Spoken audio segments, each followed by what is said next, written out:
Dear మీ, నీతో నువ్వు చాలానే మాట్లాడుకుంటావు.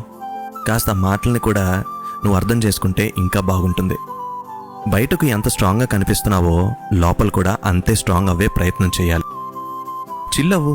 ఎందుకు ప్రతి చిన్న విషయాన్ని అంత డీప్గా ఓవర్ థింక్ చేసేస్తావు? టైంకి పడుకో. నీ ఆలోచనతో నిద్రనెందుకు పాడు చేసుకుంటున్నావు? చిన్న పెద్ద విషయాల వల్ల కలిగే బాధలను కన్నీళ్ళ రూపంలో ఎందుకు వదిలేస్తున్నావు? వదిలేచ్చు కదా. అవసరం లేని వాటిపైన ఆలోచన, అర్హత లేని మనిషిపైన నమ్మకం పెట్టుకోవడం. ఇంటి రెస్పాన్సిబిలిటీస్ భుజం పైన మోస్తున్నావు. ఇంట్లో ఎన్నో ప్రామిసులు చేశావు. కొంచెం నీ దారిని వాటిపైన మళ్లించు. అయినో ఇదంతా మాటల్లో చెప్పేంత ఈజీ అయితే కాదు. అలా అని కష్టమైతే అస్సలు కాదు. అంత త్వరగా విరిగిపోయే మనసు అయితే నీది కానే కాదు. ఈరోజు నీ ప్రయాణం ఒంటరిగా చేస్తూ ఉండొచ్చు, బట్ ముందున్న కాలంలో చాలానే నీ పేరును రాసున్నాయి. సో డియర్ మీ, just believe in yourself. నీపైన నువ్వు నమ్మకం పెట్టుకో చాలు.